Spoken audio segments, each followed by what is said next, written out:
Tudo bem? Estamos aí, tudo bom? Vamos lá Tudo para mais bem. um Ponte Aérea. Feliz com o nossa retomada de fluxo, né? De capítulos, etc., como a gente já explicou no último episódio de prevenção primária em estatinas, né? Então, Isso. feliz aí de estar junto aí com você e dividir informação com os nossos ouvintes, seguidores aí que tem né? A gente tem esse prazer aí de tê-los acompanhando aí o nosso trabalho, né? Não tem dúvida, de partilha de temas controversos, de discussões clínicas, de questões práticas no dia a dia, né? Eu acho que esse é nosso mote, é mais ou menos o nosso DNA envolvido nisso tudo, né, Ivan?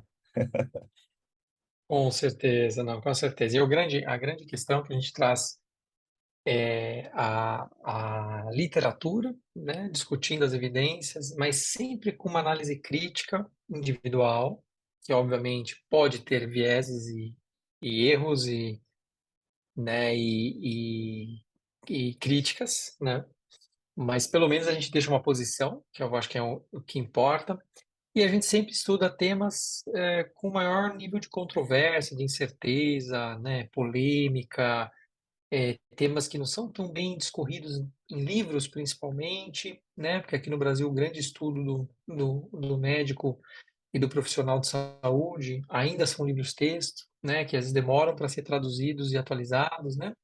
Então, eu acho que é super interessante a gente trazer, né, esses assuntos que são assuntos mais recentes, né.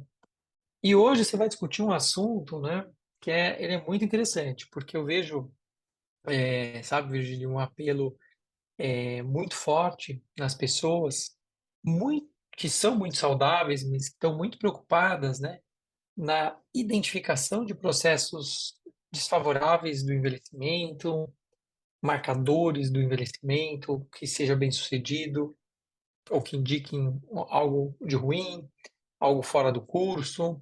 E pessoas interessadas em terapias, né, senolíticas, né, que teoricamente, né, atingiriam o envelhecimento, né, de uma forma mais expressiva. Então conta para nós aí o que você vai trazer aí hoje no Pois é, Ponte pois Aérea.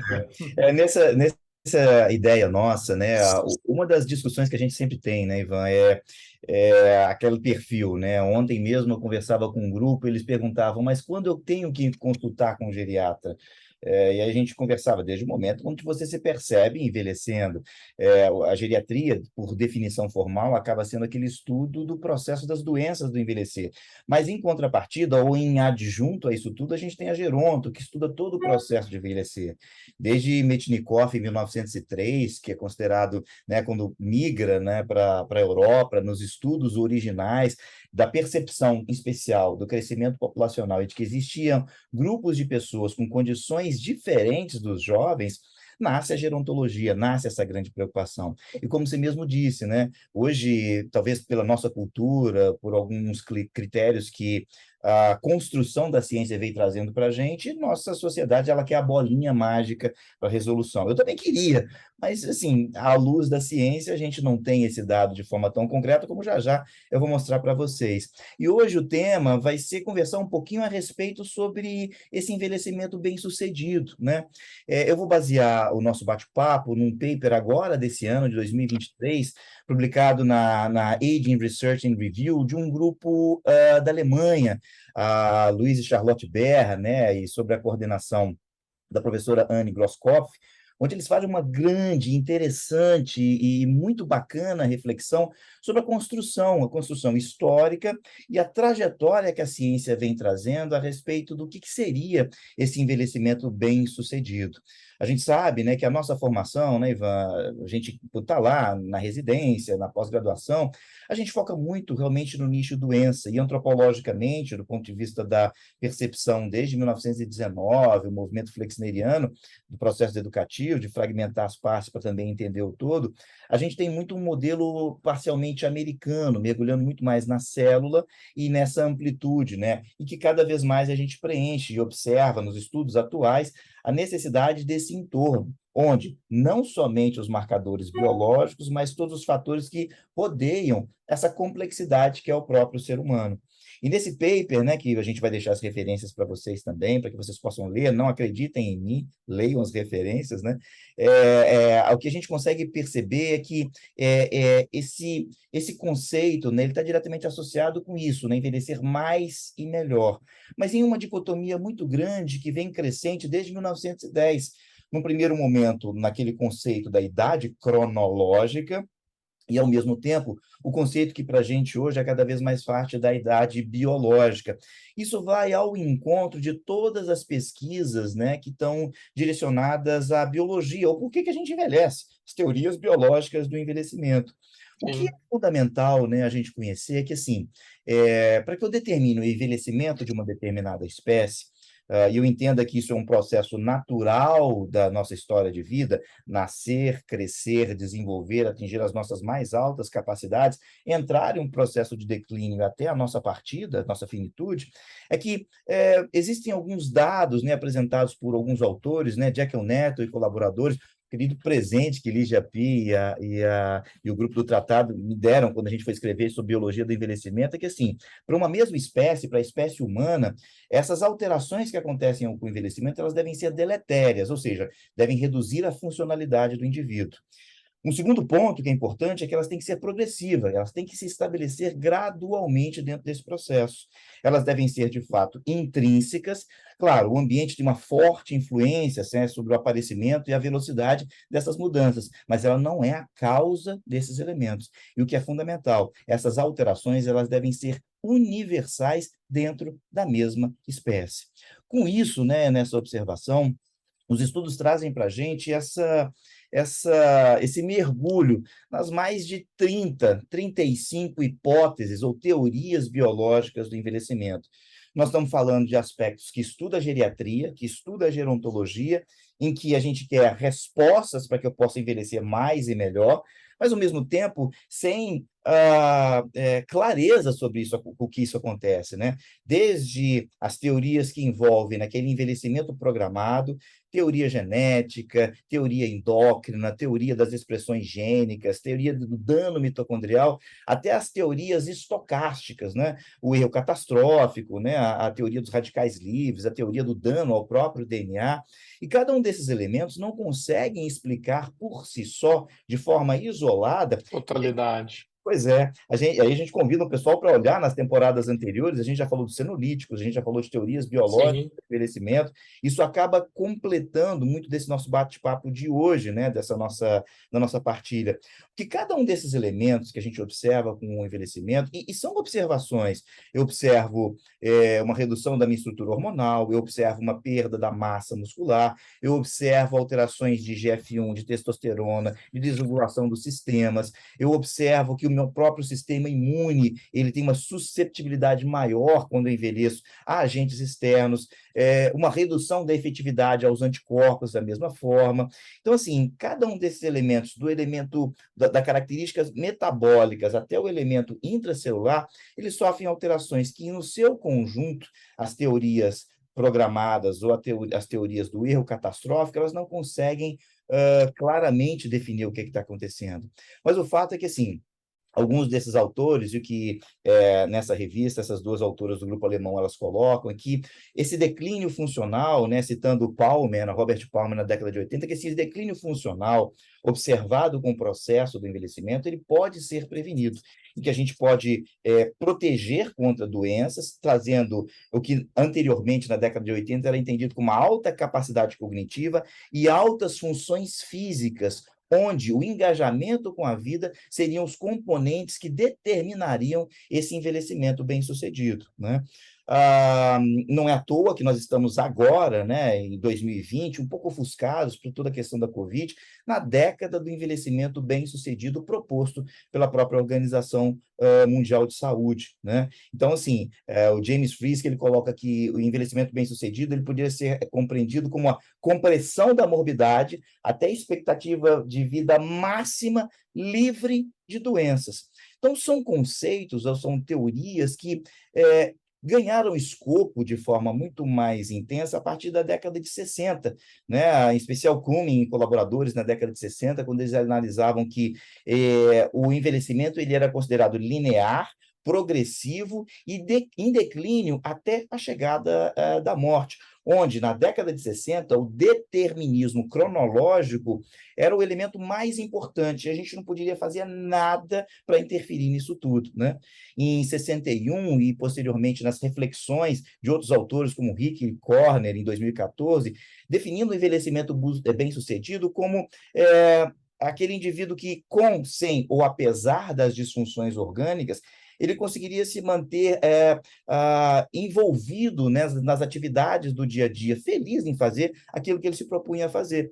Então, o próprio Robert Butler, né, em 1985, ele colocava que seria o envelhecimento bem-sucedido um conceito de produtividade, não no sentido de produzir, mas se tornando importante nesse campo social e nessa interação com o meio. E esses conceitos, volto a dizer, eles são muito recentes. Se hoje a gente para refletir, a gente observa que são muito poucos os grupos em todo o mundo que refletem sobre isso.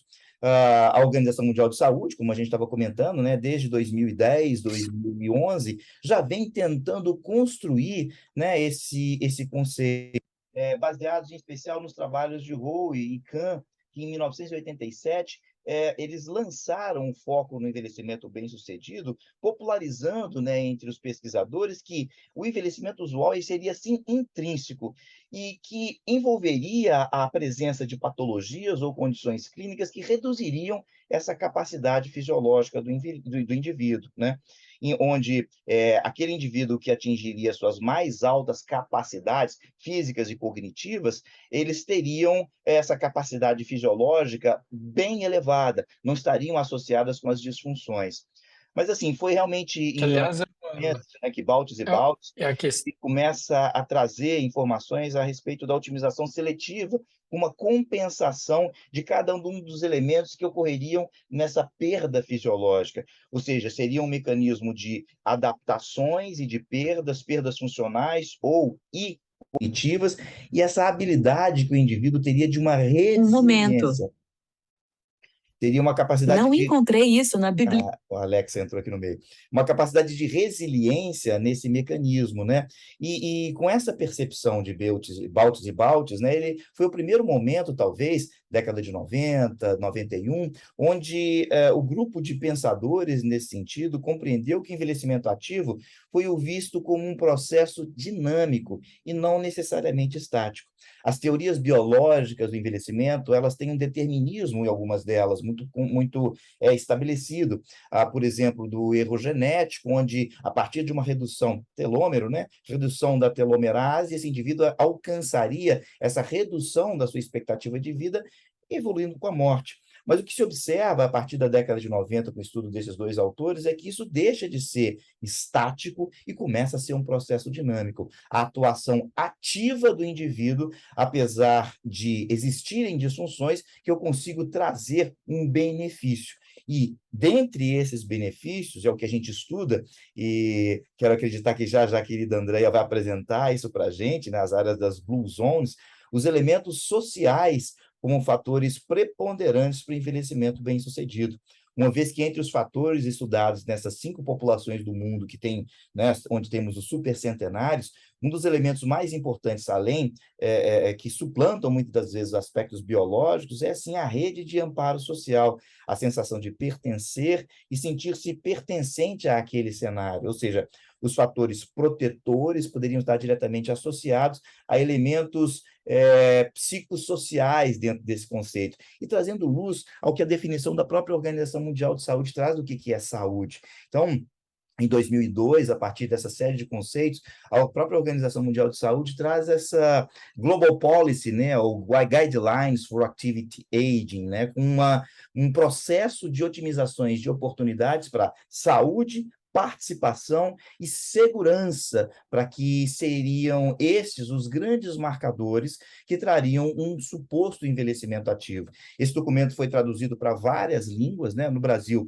foi traduzido, se não me falha a memória, em 2014, 2015, com isso, né, com pilares de participação, de saúde e de segurança, com princípios dessas medidas e ações onde dentro desse conceito, que no primeiro momento era determinístico, ele se tornava cada vez mais lábil de acordo com as nossas percepções.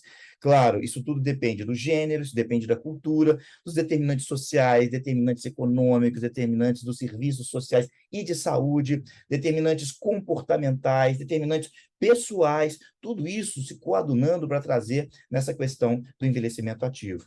Se a gente pega na literatura, a gente observa que existem inúmeras definições de envelhecimento ativo, né? Aqui mesmo, em uma dissertação de uma querida colega, Ana Canedo, a dissertação de mestrado dela, até para a construção dessa definição de envelhecimento ativo, vários conceitos foram baseados na tentativa de organizar um construto e, através de um teste quantitativo, a gente conseguir definir quem tinha um envelhecimento bem-sucedido e quem não tinha.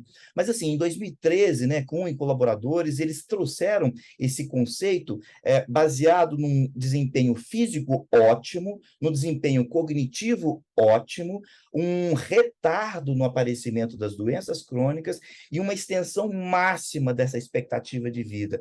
Três grandes elementos que poderiam ser hoje, né, o que é mais recente, 2013, como determinantes, vamos dizer, dessa questão que é o envelhecimento ativo. E nesse mesmo report, nesse mesmo acompanhamento, a própria Organização Mundial de Saúde, com o desenvolvimento da própria capacidade intrínseca, né, Ivan?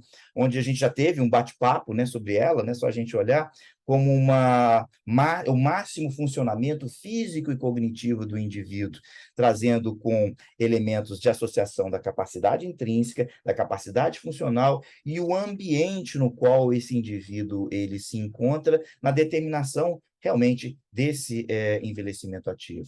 Agora, o fato é que, assim, isso continua sendo controverso, não tem dúvida. A gente sabe da importância do fator ambiental nesse cenário, o quanto que isso determina, e um conceito de resiliência versus hormeses, ou seja, o que é chamado de pequenas doses de fatores estressores ou agressores, fomentando e fazendo com que os elementos orgânicos e elementos até mesmo da nossa psique, eles podem ser transformados a partir de pequenos estímulos vamos pensar nos eventos das vacinas, vamos pensar em pequenos estressores que fazem da gente que saia do estresse, do eu-estresse, nós precisamos do estresse, o estresse que nos motiva, o estresse que nos dá elan em viver, é aquela virada de noite com uma tarefa no dia seguinte que eu estou feliz em fazer, que eu estou contente em fazer, isso traz para o meu organismo pequenos agentes agressores em dosagens mensuradas, mas que conseguem fomentar aspectos biológicos e aspectos da psique com uma boa resposta clínica. E o que é legal, né, em especial nesse paper, e o que a maioria dos trabalhos mostram para a gente, que por mais que nós não tenhamos, né, um curso, um elemento estabelecido como o envelhecimento ativo, a literatura, em especial do professor Robert Butler, né, que acaba sendo, né, parte das nossas referências, né, partiu há pouco tempo, mas, assim, ele trazia de forma muito contundente, né, em todas as suas publicações, Longevity Rules, How to Live Longer and Better, mas ele colocava alguns pontos que eu quero fechar esse nosso bate-papo pensando nisso. Em especial, 5 pontos que a gente poderia pensar em dividir, claro, utilizar para a gente, não tem dúvida, mas dividir com os nossos indivíduos mais jovens que vêm nos buscar e também com os mais idosos, porque, volto a dizer, no nosso treinamento, na formação da geriatria, nós estamos muito focados na doença, mas o que a gente pode fazer para trabalhar de forma ainda mais preventiva, né? Então, esses 5 princípios citados por essas autoras, né, do grupo alemão, que tem a ver, primeira coisa, com a saúde física, que inclui métodos de rastreio constante, o manejo das condições crônicas, a estabilização da atividade física com estilo de vida saudável, exercício regular, alimentação equilibrada, um suporte médico, suporte de uma equipe multiprofissional para as inúmeras características que a vida vai trazendo para a gente, como uma história dessa árvore genealógica. E isso não deixa de ser um dos grandes aforismas hipocráticos, né? Que Hipócrates lá atrás dizia que para a gente envelhecer bem, a gente precisa de 3 grandes itens. A gente precisa de a alimentação adequada, rica em nutrientes, em macro e micronutrientes, a gente precisa de uma atividade física regular e, o mais importante, uma boa cabeça para saber lidar com os fenômenos emocionais no dia a dia. Então, isso vai ao encontro do que a ciência vem trazendo para a gente. Então, o primeiro item, aspectos físicos. O segundo item, aspectos cognitivos. Na proposta e na observação desses inúmeros autores nessa série temporal, o envelhecimento ativo, o envelhecimento bem-sucedido, ele envolve a manutenção das habilidades cognitivas, como memória, como atenção, como a habilidade em soluções de problemas e o engajamento em atividades que desafiam o aprendizado, né? A gente sempre divide isso com os nossos pacientes, em especial aqueles que têm uma carga genética que não é determinística, como a gente já observa hoje, em que a gente pode, por exemplo, ter um risco maior de evoluir uma doença de Alzheimer. E a gente sempre estimula, vamos fazer uma língua nova, vamos tocar um novo instrumento, aprendendo com isso Aprender coisas novas, né? esses desafios em cima disso tudo. Então, primeiro, atividade física, os aspectos físicos da manutenção. Segundo, a função cognitiva. O terceiro, esse bem-estar emocional. Tentar promover, né, ao invés de o copo estar meio cheio, né, meio vazio, meio cheio, meio vazio, é tentar encarar os aspectos da manutenção das conexões sociais, a manutenção de relações que tenham significado e tenham engajamento e proteção. Esses são elementos que estão presentes nas Blue Zones, e não só nas Blue Zones, em números duplos cegos randomizados, em estudos menores, trazendo uma série de dados para a gente nesse sentido, que a antropologia estuda de forma muito forte isso tudo. Então, atividade, elementos físicos, elementos cognitivos, elementos emocionais e de bem-estar, o engajamento social, o estar socialmente conectado. Eu gosto de pensar, nós, enquanto Homo sapiens, né, o próprio Yuval Harari comenta sobre isso, e inúmeros outros geneticistas também falam que nós somos seres tribais, e essa nossa relação social, a participação, voluntariado, grupos comunitários, isso manter as relações, isso é da nossa genética. O isolamento, a própria solidão produz espécies tóxicas e elementos nocivos que nos geram dor, nos geram desconforto. Então, esse engajamento social tem um papel também de suma importância. E, além disso tudo, como sexto item, como quinto item, melhor dizendo, essa habilidade entre ter a capacidade de adaptação e a resiliência. Ou seja, o envelhecimento bem-sucedido envolve essa habilidade em se adaptar às inúmeras mudanças que a vida traz para a gente, inúmeros desafios. É um momento onde eu sou fisicamente ativo, eu tenho minhas atividades, eu faço, mas do nada acontece um problema, do nada alguém faz uma fibrilação, do nada a gente pega uma doença infecto-parasitária, um Covid da vida, que me leva para dentro da terapia intensiva. Então, assim, como é que eu vou me adaptar a isso? Que mecanismos eu vou utilizar e essa habilidade de resiliência? Então, o que eu quero terminar aqui nesse nosso breve bate-papo é que, assim, esse é um campo extremamente recente, um campo extremamente novo pelo qual a gente está pensando e que a gente precisa refletir, a gente precisa pensar. Quer queira ou quer não, nós temos aí todo um desenho, né, em cima da doença, e é óbvio que nós vamos tratar as doenças quando elas surgirem, mas nosso papel, seguindo o exemplo desse primeiro episódio, ou esse último episódio que a gente falou sobre prevenção primária, a prevenção primária, ela passa também por cada um desses elementos de contundência. Ou seja, esses 5 dados, eles estão diretamente associados a esse envelhecimento bem-sucedido, essa habilidade da gente enfrentar cada uma dessas inúmeras situações que se fazem presentes no nosso dia a dia e, com isso, supostamente caminhar para aquilo que vai dar para a gente uma maior expectativa de vida com qualidade de vida, né, Ivan? É isso. Per- Perfeito, perfeito, Virgílio. Você sabe que você citou, né, alguns conceitos que, como capacidade intrínseca, resiliência, eu citaria aqui a fragilidade também. E todos esses conceitos, eles passam por uma construção um pouquinho mais além da biologia e da parte física.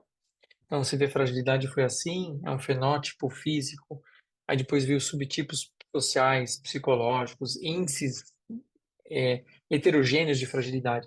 Resiliência, a mesma coisa, é um conceito único. Aí você começa resiliência social, psicológica, física, né?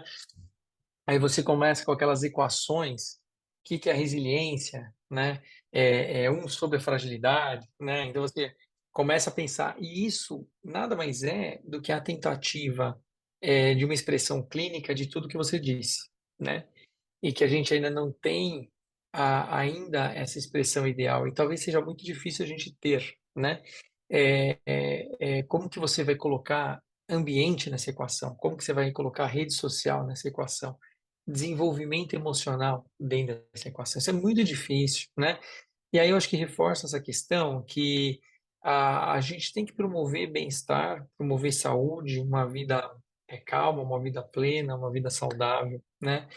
E isso pode ser abordado já na questão preventiva, como você diz bem, né? A gente não precisa esperar isso ter uma conceituação diagnóstica, porque os diagnósticos são voltados para identificar grupos, mesmo que sejam grupos que a priori são utilizados para um acompanhamento, diga-se aqui, preventivo, mas se você cria essa chave, você assume que em algum momento isso vai cair, e aí Uhum, você vai intervir. Então, não sei até que ponto isso é prevenção, uhum, né? Então, ou melhor, promoção, uhum. né? Que aí é um conceito que fica bem mais claro. E- Promoção de saúde, né? E óbvio que o desenvolvimento desses instrumentos clínicos nada mais reflete do que a gente está se preparando pelo próprio questionamento do envelhecer, no processo.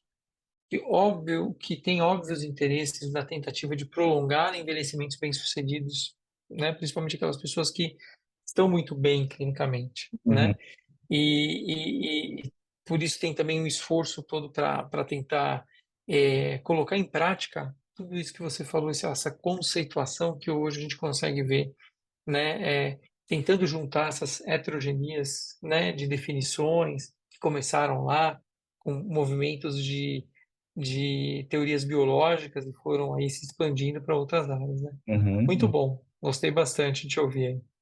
Vamos ampliar cada vez mais essa discussão, né? Comentem, discutem, né? Coloquem, né? Se a gente sempre diz isso, né? Se faz sentido, partilhem, né? Com quem vocês acham que isso vale a pena ser partilhado A e nos estimular também, pois é, não tem dúvida que a gente possa que é o nosso estímulo. Pois é, a gente possa promover, né, esse tipo de discussão entre a gente, claro, em especial, como clínicos que somos, com os nossos, como somos, né, como os nossos pacientes, efetivamente, e trazer para o nosso dia a dia esse estender do lifespan, da expectativa de vida com qualidade. Isso é o meu, tenho certeza que é o seu desejo, para não só a gente, mas para todos que estão próximos de nós, né, Ivan? Com certeza. Prazer mais uma vez estar aqui com você. Muito bom a gente retomar a nossa temporada, né? E reforço então o que você disse, né? Para as pessoas participarem, entrarem com opiniões, né? Inspirarem a gente na discussão de tópicos, porque nós somos dois pensadores aqui, tem mais a Andrea, tem sugestões que a gente captura aí com a Carla, e mais é um grupo de 4 pessoas no máximo, né? Então a É gente isso. precisa de mais opiniões e obviamente a disseminação desse trabalho vai inspirar muito mais a gente, ter vontade da gente estar aqui, né? No nosso valioso tempo, né? Sem um bônus, né? Financeiro ou Uhum. específico ou direcionado a algo, a gente está aqui simplesmente pelo prazer de discutir informações, né? E Então, quanto mais divulgação e discussão, melhor. Muito é isso. obrigado, meu amigo. Obrigado aí por compartilhar conhecimento aí com a Um gente. abraço, meu amigo, abraço. Até o nosso Um próximo abraço a café. todos. Um abraço a Com todos. certeza. Grande abraço.